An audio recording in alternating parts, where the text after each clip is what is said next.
Le sang coulait encore de ma tempe quand j'ai ouvert les yeux pour la dernière fois, fixant le plafond craquelé de mon appartement parisien, tandis que le rire de Claire résonnait comme un glas dans mes oreilles. « Tu m'as tout pris, Sophie, et maintenant, tu paies ?» avait-elle murmuré avant d'appuyer sur la détente, son visage celui de ma meilleure amie, ma sœur de cœur tordu en un rictus de triomphe que je n'oublierai jamais. Et puis, le néant, un vide absolu où mes regrets se consumaient comme des braises, les dettes que j'avais effacées pour elle, les secrets que j'avais enterrés, l'amour que j'avais sacrifié pour la voir briller. Mais le destin, ce salaud capricieux, m'a ramené. Pas au paradis, non. À l'enfer que j'avais fui. J'étais de retour, dans ce corps de 28 ans, le 15 juin 2018, exactement un an avant qu'elle ne me trahisse, avant que mon sang n'imprègne le tapis perçant de notre café préféré sur les quais de Seine. Je clignais des paupières, et l'odeur familière du café brûlé et du croissant rassis m'assaillit comme un uppercut. Mon studio minuscule à Montmartre, avec ses murs écaillés et sa vue sur la basilique du Sacré-Cœur qui se moquait de mes rêves brisés. J'étais allongé sur mon lit défait, le téléphone vibrant sur la table de nuit.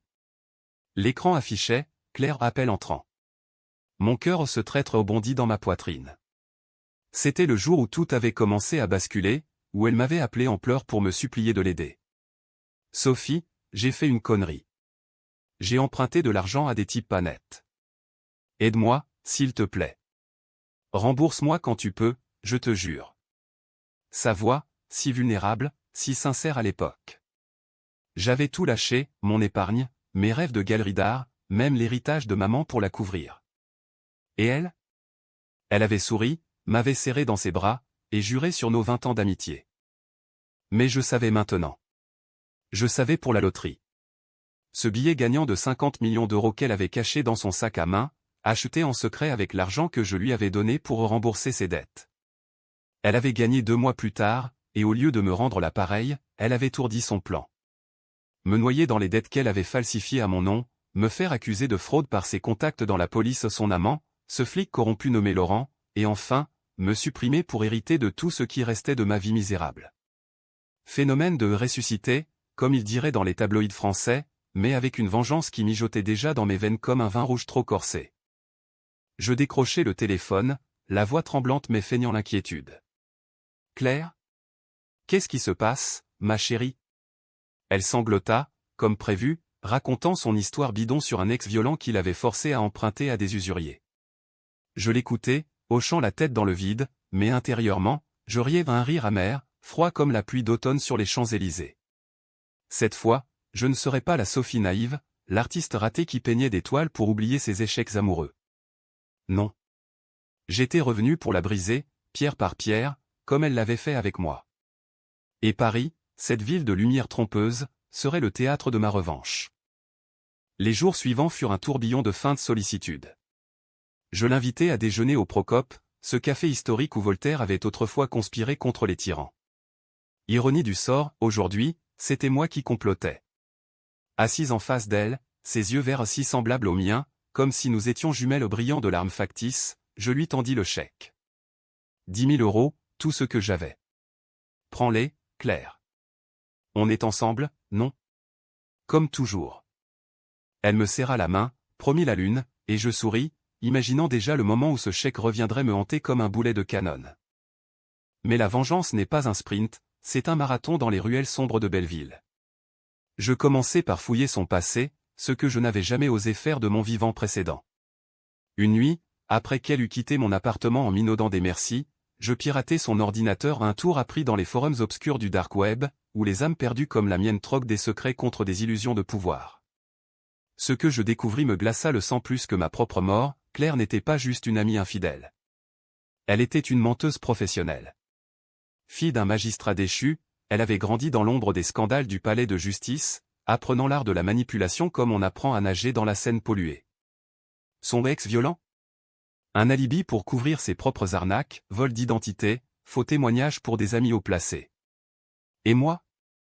J'étais son bouc émissaire idéal, l'artiste bohème sans attache, sans famille pour me défendre. Le premier coup que je portai fut subtil, un poison lent. J'anonymai un dossier à un journaliste freelance que je connaissais vaguement, un type cynique nommé Étienne qui traînait dans les bars de Pigalle en quête de scoop. Des preuves de ces petits larcins, relevés bancaires falsifiés, mailles compromettants. Pas assez pour la couler, juste pour la faire douter. Bientôt, son téléphone sonna. Mademoiselle Duval, nous enquêtons sur des irrégularités à votre compte. Sa voix paniquée quand elle m'appela ce soir-là fut ma première victoire. Sophie, j'ai peur. Quelqu'un fouille dans mes affaires. Je la consolai, feignant l'empathie, tout en sirotant un verre de Bordeaux dans mon studio, imaginant ces nuits blanches. Pourtant, la trahison qu'elle m'avait infligée pesait comme un sac de pierre sur mes épaules. Dans ma vie précédente, après son tir fatal, la police avait conclu à un suicide déguisé où mon empreinte sur l'arme, bien sûr, qu'elle avait savamment placée. Laurent, son amant, avait étouffé l'enquête, et elle avait hérité de mon appartement, de mes tableaux invendus, même de mon chat, ce pauvre Félix que j'avais vu agoniser de faim dans les flashbacks de ma mort. Non, cette fois, je ne me contenterai pas de la ruiner financièrement. Je voulais qu'elle goûte à l'humiliation, à la peur viscérale qui m'avait rongé dans mes derniers instants. La tension monta quand elle me confia son secret le plus sombre, pensant que j'étais toujours son allié. Nous étions dans un bistrot de Saint-Germain-des-Prés, sous les portraits jaunis d'Hemingway et de Sartre, où les intellectuels disséquaient le monde avec des mots acérés. Sophie, j'ai acheté un billet de loterie avec l'argent que tu m'as prêté. C'était stupide, mais si je gagne. Elle rit nerveusement, ignorant que je savais déjà, le 15 août, le tirage. Elle gagnerait. Et là, mon plan s'affinerait. Si tu gagnes, rembourse-moi quand tu peux, d'accord, dis-je, reprenant ses propres mots comme un sortilège. Ses yeux s'écarquillèrent un instant, mais elle hocha la tête, scellant son destin sans le savoir. Les semaines passèrent en un balai de mensonges. Je fréquentais ces cercles, ces Parisiens huppés qui sirotaient du champagne dans les salons haussmanniens du 16e arrondissement, ignorant que sous leur sourire poli bouillonnait une corruption qui puait le scandale. Laurent était là, grand, moustachu, avec son air de flic intègre qui masquait un cœur pourri. Il me dragua ouvertement, et je jouai le jeu, laissant ses mains effleurer ma taille lors d'une soirée arrosée. Tu es différente, Sophie. Plus audacieuse. Si seulement il savait. J'enregistrais chaque mot, chaque insinuation sur ses pots de vin, ses arrangements avec les voyous de Barbès. Mais la vraie tempête se leva quand le billet fut acheté. Le 10 août, elle m'appela, euphorique mais feignant la modestie. Sophie, imagine si. Non, c'est idiot. Je l'encourageai, l'invitant à une soirée pyjama ridicule dans mon studio, comme au bon vieux temps de nos études à la Sorbonne. Là, entre rires forcés et verre de vin rosé, elle sortit le billet froissé de son sac. Garde-le pour moi, s'il te plaît. Au cas où. Mon cœur martela. C'était l'arme parfaite. Au lieu de le protéger, je le photographiai en secret, notant le numéro gagnant que je connaissais par cœur de ma vie passée. Le lendemain, je contactai un faussaire discret à un artiste comme moi, endetté jusqu'au cou pour créer un duplicata parfait. Le 15 août arriva comme un orage d'été sur la Côte d'Azur. Le tirage à la télévision, dans le salon bondé d'un bar de Bastille. Claire hurla de joie quand les numéros tombèrent, pile poil. 50 millions. Des larmes ruisselèrent sur ses joues, et elle se jeta dans mes bras. Sophie. On est riche. Je te rembourse tout, je t'achète un atelier, tout. Mais dans ses yeux, je vis déjà la cupidité, le calcul froid qui l'avait mené à me tuer. Cette nuit-là, tandis qu'elle dansait dans les rues enivrées de champagne, je mis mon plan en branle. Le duplicata fut découvert par un ami anonyme Étienne, encore lui qui alerta la loterie nationale. Fraude présumée, billet volé? La panique la frappa comme une lame. Elle m'appela à 3 heures du matin, voix brisée. Sophie, quelqu'un a signalé mon billet. Ils disent que c'est faux. Aide-moi, je t'en supplie. Je feignis le choc, promis de venir, mais intérieurement, je savourais. C'était le début de sa chute. Pourtant, au fond de moi, une fissure, et si je poussais trop loin? Et si cette vengeance me transformait en monstre pire qu'elle? Paris, avec ses lumières qui dansent sur la scène comme des sirènes trompeuses, me rappelait que la ligne entre justice et folie est fine comme une lame de guillotine. Les jours suivants furent un chaos exquis, un opéra de désespoir où Claire tenait le rôle principal, et moi, la diva cachée dans l'ombre. La loterie gela son gain, invoquant une enquête pour duplication. Les journaux people aux ces vautours parisiens qui se repaissent des chutes des demi-dieux au titraire, scandale à la loterie, une gagnante soupçonnée de tricherie. Son nom, Claire Duval, s'étalait en gras sur les kiosques de la rive gauche, accompagnée d'une photo floue d'elle sortant d'un casino à Deauville, l'air coupable. Elle se terra dans son appartement du Marais, ces murs centenaires qui avaient vu tant de trahisons amoureuses, et m'appela inlassablement. Sophie, c'est un cauchemar. Laurent dit que c'est peut-être un coup monté par un rival. Viens, j'ai besoin de toi. Je vins, bien sûr. Avec un gâteau au chocolat de chez Angelina, ce rituel de notre amitié feinte. Assise sur son canapé en velours usé, entourée de bouteilles de vin vides, elle pleurait comme une madeleine. J'ai tout perdu avant même de gagner. Et toi? Tu as tant fait pour moi. Ces mots me transpercèrent, non pas de pitié, mais de rage renouvelée. Je revoyais ma mort, le canon froid contre ma tempe, son parfum de Chanel numéro 5 flottant dans l'air vicié. On va s'en sortir, murmurai-je, posant une main sur la sienne, tout en glissant un mouchard GPS dans son sac, un gadget bon marché acheté sur les Champs-Élysées, pour traquer ses mouvements comme un chasseur suisse à proie. Laurent arriva peu après, son uniforme impeccable contrastant avec la désolation ambiante. Il la serra dans ses bras, murmurant des promesses de protection, mais je vis le doute dans ses yeux. Il me salua d'un baiser sur la joue, trop proche, trop intime.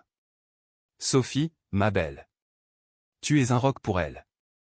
Je souris, effleurant son alliance, celle qu'il avait offerte à Claire en secret, ignorant que j'avais déjà copié les clés de son appartement via un serrurier complice. Cette nuit-là, après leur départ pour un dîner consolateur au Fouquet's, je m'infiltrai chez lui. Un 2 pièces anonyme près de la place de la Concorde, rempli de dossiers classifiés, preuves de corruption, pots de vin de promoteurs immobiliers, et pire, un rapport falsifié sur ma mort future ou des notes griffonnées sur un suicide probable d'une artiste dépressive. Mon estomac se noua. Elle avait planifié ma fin des mois à l'avance, avec son aide. Des textos codés, Opération Canard, phase 2, endettement max. J'enregistrais tout sur une clé USB, le cœur battant au rythme des klaxons parisiens en bas. Mais au lieu de fuir, je laissais une trace, un cheveu le mien sur son clavier, un parfum subtil dans sa salle de bain. Pas pour l'accuser directement, non. Pour semer le doute, pour que chaque ombre devienne suspecte. De retour chez moi, je complotais la suite. La revanche devait être graduelle, comme un thriller de Chabrol, des non-dits, des regards en coin, des alliances brisées. J'approchais Étienne dans un café enfumé de la Contrescarpe, où les étudiants débattent de existentialisme autour de pastis. J'ai plus de matière sur Duval. Mais j'ai besoin d'un angle, corruption policière. Il haussa un sourcil, allumant une gauloise. C'est risqué, Sophie. Ces types mangent les gens comme toi au petit-déj. Point. Je ris, un son cristallin qui masquait ma terreur. Et si je te dis que c'est personnel? Que j'ai perdu une amie à cause d'eux? Mensonge, bien sûr. Mais il mordit à l'hameçon, promettant un article qui ébranlerait les piliers du 36 quai des Orfèvres. Claire, ignorant tout, s'accrocha à moi comme une naufragée. Nous passâmes des soirées à ruminer, à fumer des cigarettes sur son balcon donnant sur les toits incés du Marais. Elle confia alors son secret le plus enfoui, son père, ce magistrat discrédité dans l'affaire des écoutes illégales des années 2010, l'avait abandonné à 16 ans pour une vie d'exil en Suisse. J'ai juré de ne jamais être faible comme lui. C'est pour ça que j'ai emprunté. Emprunté. Le mot me fit grincer des dents. Elle avait volé, manipulé, détruit.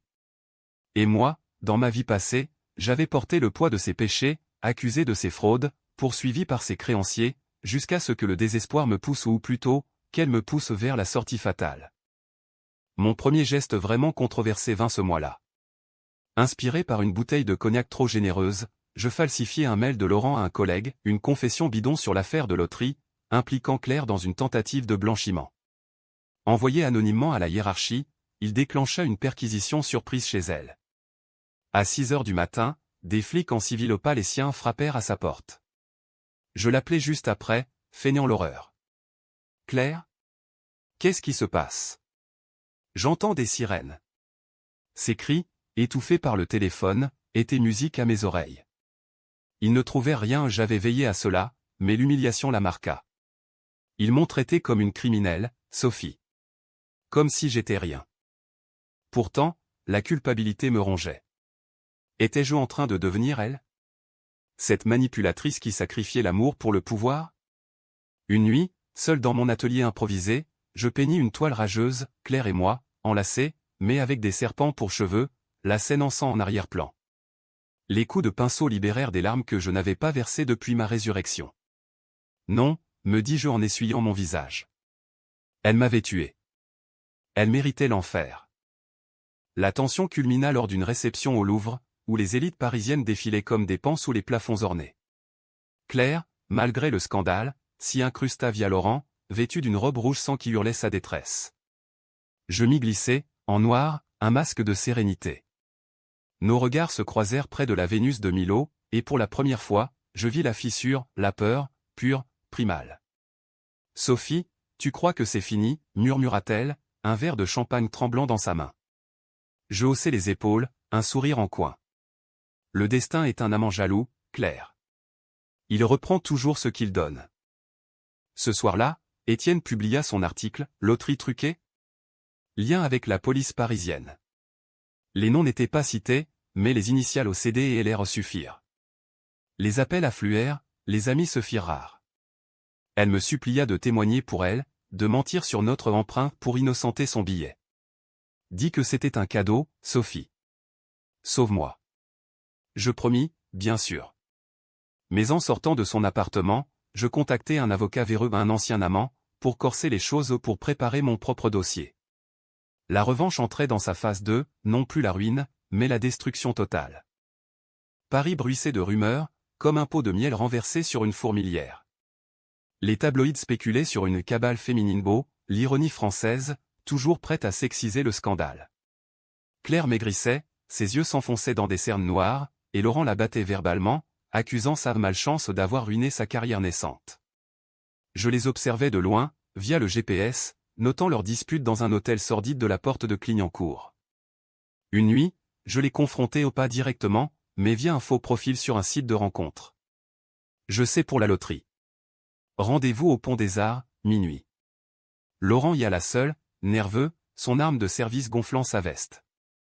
Je le filmais de l'ombre, son monologue paranoïaque capturé, c'est elle, Claire, elle nous vend. Je vais l'arranger.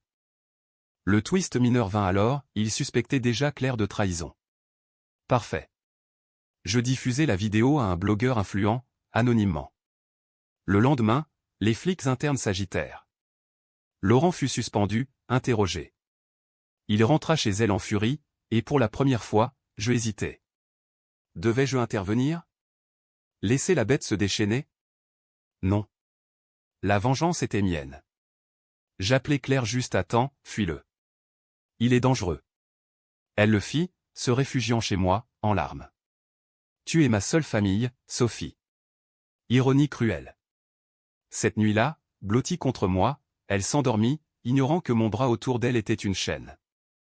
Mais la vraie fracture en moi grandit. Était-ce justice, ou sadisme? Les miroirs de mon studio me renvoyaient un visage altéré, marqué par la haine. Pourtant, je persistais. Le plan suivant exposait le secret familial. Son père, ce fantôme suisse, n'était pas mort comme elle le prétendait. J'avais trouvé son adresse via un détective privé, un ex-flic renvoyé pour ivresse. Une lettre anonyme, avec des photos de lui en train de dilapider l'héritage familial dans des casinos de Genève. Envoyée à Claire, avec une note, il sait pour la loterie. Il veut sa part. Panique totale. Elle me confia le lendemain, mon père. Il est vivant. Et il me hante. Je hochai la tête, compatissante, tout en sachant que c'était le début de sa déchéance psychologique. La tension atteignait son pic. Les enquêteurs de la loterie approchaient, flairant la fraude. Laurent, fou de rage, la menaça ouvertement lors d'une dispute enregistrée par mon mouchard. « Tu m'as ruiné, salope. Comme cette Sophie que tu as. » Il s'arrêta net, mais c'était assez. J'avais la preuve, il savait pour mon meurtre futur. Le cercle se resserrait, et Paris, avec ses pluies incessantes, semblait pleurer les péchés de ses enfants. L'automne enveloppa Paris d'un manteau de feuilles mortes et de regrets, transformant les boulevards haussmanniens en scènes de mélancolie baudelairienne. Claire, autrefois la reine des nuits folles du quartier latin, errait désormais comme un spectre, évitant les regards accusateurs dans les brasseries bondées. Son appartement du Marais fut perquisitionné une seconde fois, cette fois pour des liens présumés avec le blanchiment d'argent via des comptes offshore. Rien de concret, grâce à mes interventions subtiles, j'avais effacé les traces numériques les plus flagrantes, ne laissant que des miettes pour la tourmenter. Mais l'enquête interne sur Laurent bouillonnait, des collègues, sentant l'odeur du sang, le lâchaient comme une patate chaude. Il buvait, beaucoup, et ses visites nocturnes chez elle tournaient allègres, des cris filtrant à travers les murs mitoyens. Je devins son ancre, son confesseur, dans ce théâtre absurde où les rôles s'inversaient. Des soirées interminables dans mon studio, à déguster des huîtres de chez Prunier tout en disséquant ses peurs.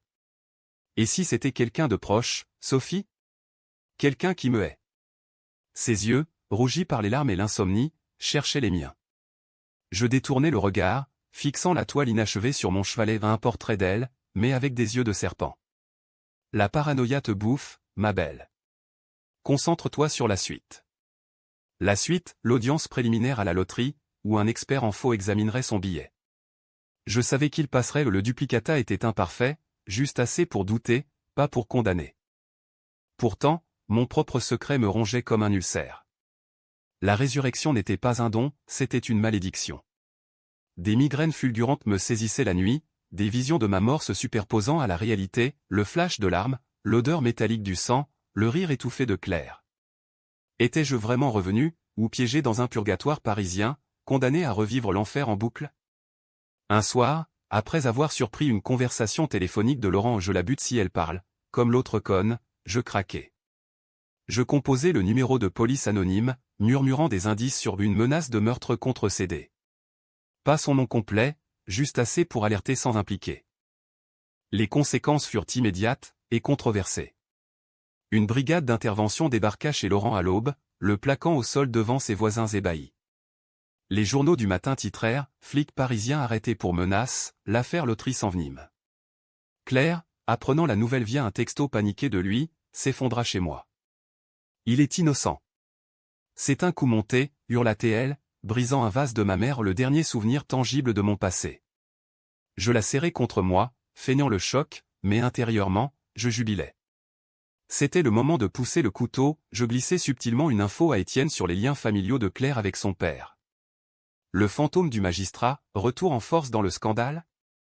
L'article parut le lendemain, avec une photo d'archives du père Duval lors de son procès, accusé d'avoir couvert des écoutes illégales pour le compte de politiciens véreux.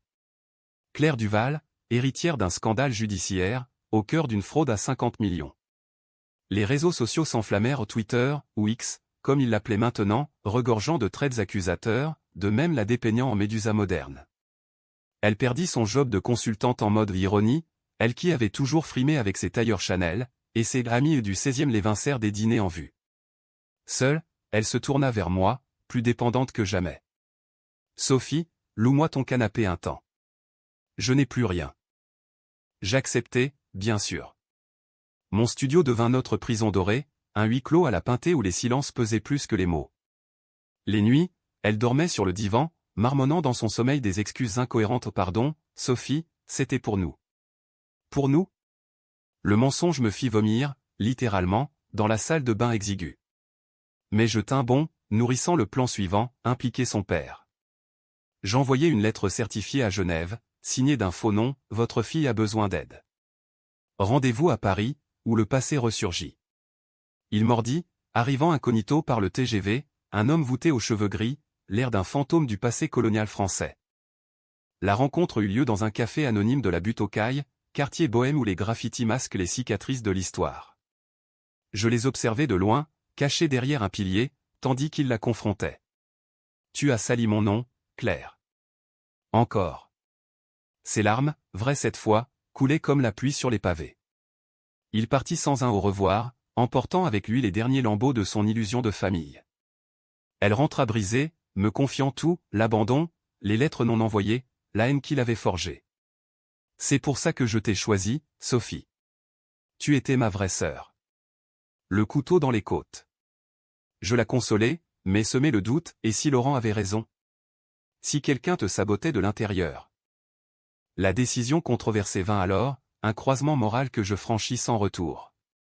Inspiré par un polar de Fred Vargas que je lisais pour me distraire, je fabriquai une preuve accablante, un faux journal intime, écrit de la main de Claire. J'avais étudié ses calligraphies pendant des années.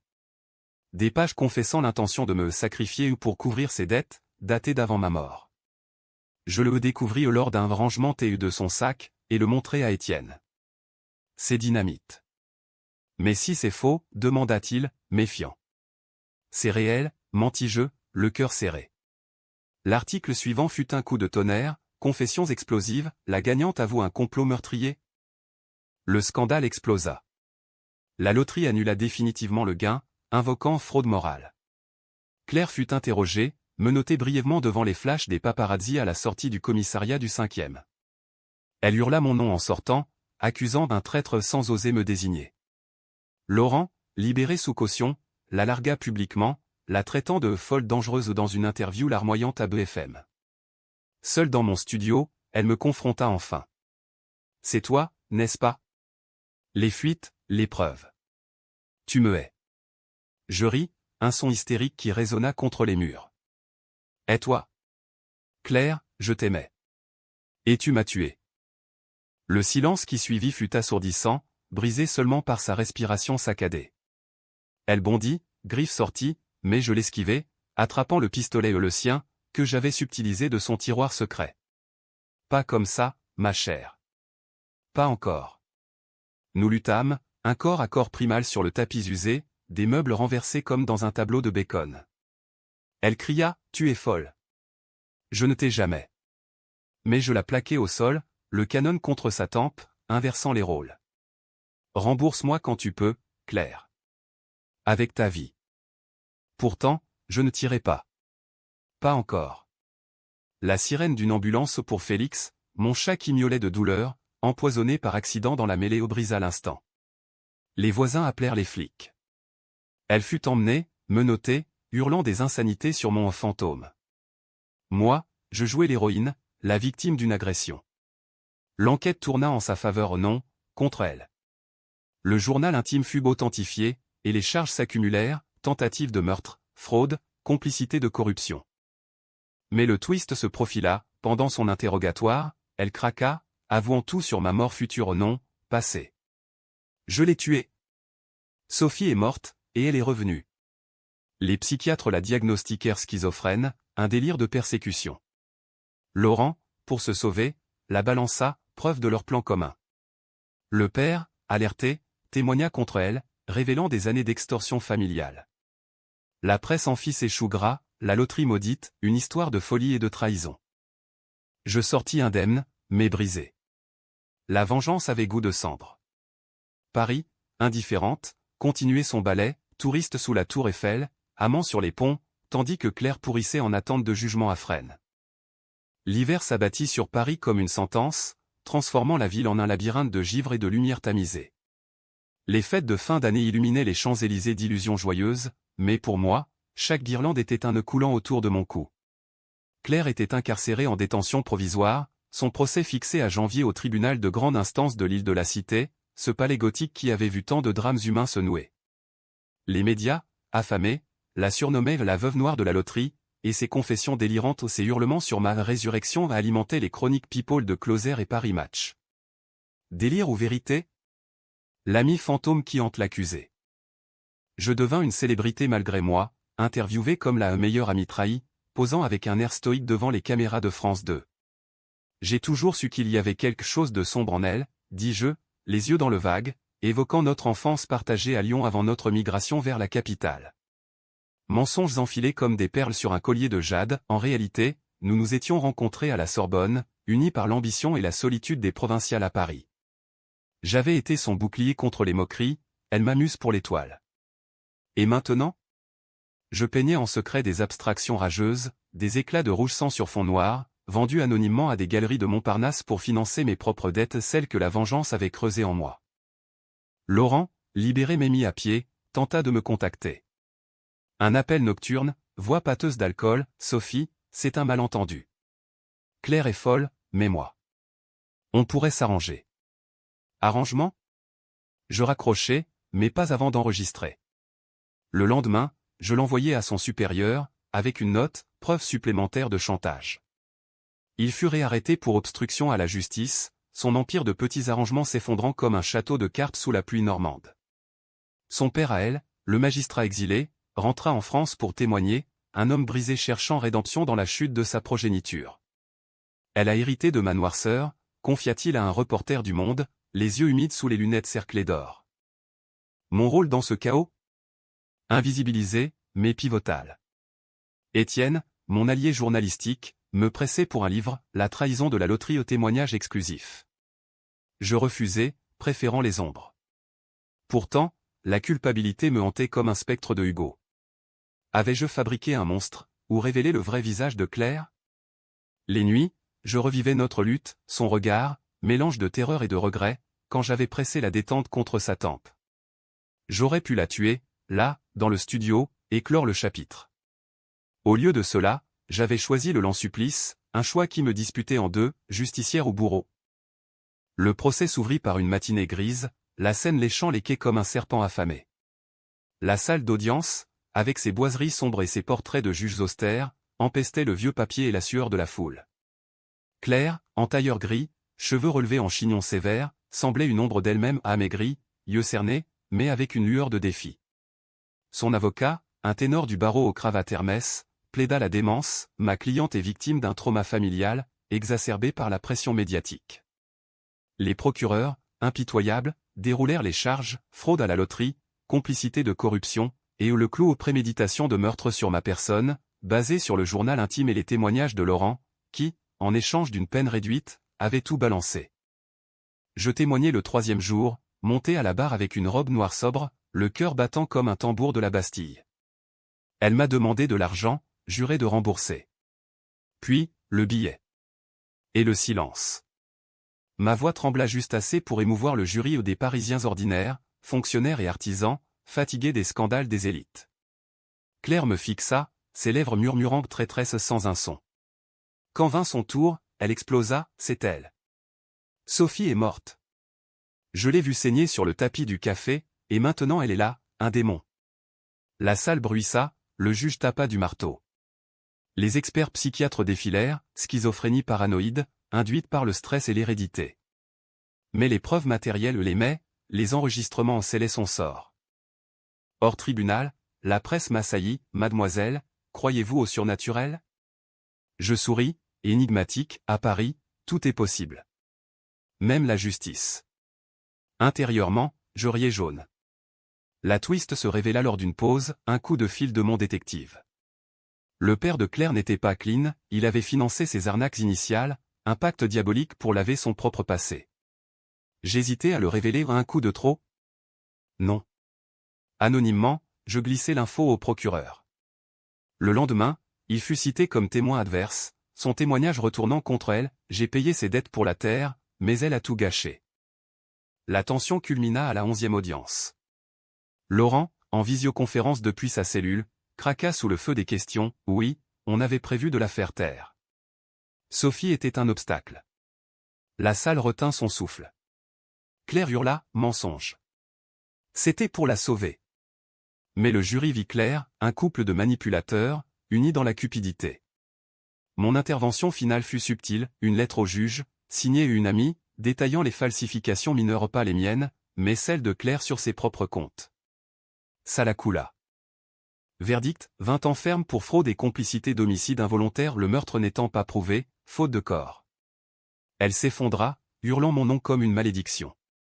Dehors, sous une pluie battante, je marchais le long de la Seine, les lumières du Pont-Neuf dansant sur l'eau noire. Victoire? Ou vide? La vengeance avait nettoyé les dettes, mais pas les plaies. Félix, remis de son empoisonnement, ronronna contre moi, un rappel de vie au milieu du chaos.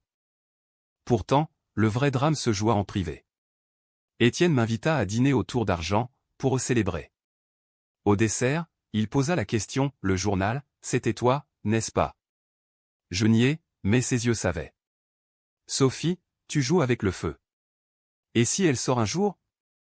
Elle ne sortirait pas. Pas avant des décennies. Mais sa menace plana, un ombre sur mon triomphe. Paris se remettait, indifférente, les salons littéraires reprenaient, les amours fugaces fleurissaient dans les cafés enfumés. Moi, je vendis mon studio, achetai un atelier à Montsouris, loin des souvenirs. La peinture redevint ma muse, des toiles de Renaissance, couleurs vives sur fond de cendre. Mais la nuit, les cauchemars persistaient au clair, derrière les barreaux, ourdissant sa propre revanche. Le printemps 2019 fleurit tard à Paris, comme s'il hésitait à pardonner les hivers trop cruels.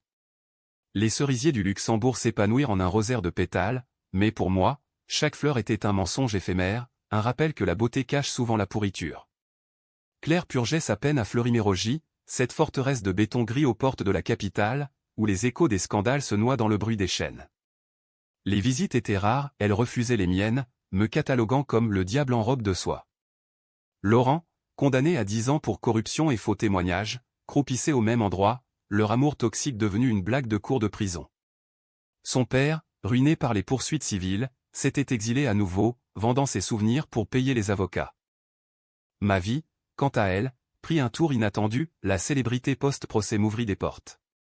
Une galerie du 7e arrondissement exposa mes toiles aux sel peintes dans la fureur de la vengeance, titrée Résurrection urbaine. Les critiques, ces snobs de Télérama, y virent un cri primal contre la trahison féminine, ignorant le sang sur la toile. Les ventes affluèrent, assez pour rembourser les dettes fictives que j'avais accumulées, et plus, un appartement haussmannien dans le 8e, avec vue sur les toits éternels. Étienne devint un amant occasionnel, nos dîners arrosés de Sancerre se muant en confidence sur les abysses humains. « Tu es une survivante, Sophie » murmura-t-il, ignorant à quel point c'était littéral. Mais la twist finale, ce coup de poignard du destin que ni Claire ni moi n'avions anticipé, surgit lors d'une visite imprévue à la prison. J'y allais, poussé par une curiosité malsaine, ou peut-être par un reste d'humanité que je croyais perdu. Assise de l'autre côté de la vitre blindée, face à son visage émacié, ses cheveux ternes coupés courts, je vis non la haine, mais une paix étrange. « Pourquoi » demanda-t-elle, voix rauque à travers le combiné. « Pourquoi m'avoir détruite ainsi ?» Je cherchais les mots, ceux qui justifieraient des années de machination, de nuits blanches, de sang imaginaire sur mes mains. « Parce que tu m'as tué, Claire. » Le 15 juin 2019, dans ce café sur les quais. Tu as tiré, ri, et pris tout. Elle cligna des yeux, confusion puis horreur. Quoi? Non. C'était un accident. Larmes. Pour te protéger des créanciers. Elle a parti toute seule. Mensonge? Ou vérité déformée? Les enregistrements, les plans tout pointaient à la préméditation. Mais dans ses yeux, pour la première fois, je vis le doute, et si j'avais mal interprété? Non. Les flashbacks de ma mort étaient trop vifs, son sourire triomphant, le tupait maintenant. Pourtant, elle continua, Sophie, j'ai avoué pour te couvrir. Laurent voulait te tuer vraiment, pour l'héritage. J'ai pris la faute, pour qu'il te laisse tranquille. Et la loterie. C'était pour nous sauver toutes les deux. Le monde vacilla. Était-ce possible? Un flashback alternatif, dans ma vie passée, après le tir, Laurent avait ri avec elle, non? Ou était-ce mon esprit brisé qui avait fusionné les traîtres? Je quittais la prison, tête bourdonnante, et fouillais frénétiquement mes archives, les enregistrements, les mets. Une erreur, un fichier audio, altéré par ma propre rage lors du montage. Laurent seul avait tiré, Claire avait pleuré, supplié. Elle avait couvert pour lui, endossant le rôle de la méchante pour me protéger d'un sacrifice tordu, né de son amour dévoyé. La révélation me frappa comme un métro en pleine vitesse, ma vengeance avait puni l'innocente, ou du moins la moins coupable. La crise fut violente. Je bus, beaucoup, dans les bars interlopes de Ménilmontant, où les accordéonistes jouent des airs maudits. Étienne me trouva effondré, lui confiant tout, la résurrection, les visions, l'erreur fatale. « Tu es folle, dit-il, mais avec tendresse. Ou un génie du mal. » Il m'aida à contacter un avocat pro bono, un idéaliste du barreau qui plaida pour une révision du procès. Preuve nouvelle, l'audio corrigé, les témoignages de co-détenus sur les menaces de Laurent contre Claire. Le père, repentant, avoua ses manipulations, innocentant sa fille des pires charges. Le nouveau verdict, en juillet sous un soleil implacable, libéra Claire après 8 mois, acquittée pour le meurtre, condamnée seulement à 2 ans avec sursis pour fraude mineure. Laurent, lui, prit perpétuité pour homicide volontaire, le mien, confirmé par balistique sur l'arme retrouvée. Elle sortit, frêle, acclamée par une petite foule de curieux, mais ses yeux cherchèrent les miens dans la presse. Pas de haine, de la pitié. Rembourse-moi quand tu peux, murmura-t-elle à un micro, un clin d'œil à notre refrain. Les journaux titrèrent « La loterie de la rédemption, 2 amis réunis par l'erreur ». Nous nous revîmes au même café sur les quais, un an jour pour jour après ma mort. Assises face à face, la scène indifférente coulant entre nous, nous pleurâmes. J'ai cru te protéger, avoua-t-elle. Et j'ai tout gâché. Moi, j'ai vu un monstre en toi, parce que j'étais le mien. Pas de happy end hollywoodien, juste une trêve fragile, une amitié scarifiée mais vivante. Elle remboursa les dettes littéralement, avec les royalties d'un livre qu'elle écrivit sur la trahison des ombres. Moi, je peignis notre portrait, deux femmes enlacées, cicatrices à nu, sur fond de Paris éternel. La vengeance s'avéra une illusion, un miroir déformant. Mais dans sa destruction, elle nous reconstruisit. Paris, maîtresse impitoyable, nous accueillit de retour, ses lumières scintillant comme un pardon réticent. Et moi, ressuscité 2 fois, appris que le vrai remboursement n'est pas en euros, mais en vérité amère, mais libératrice.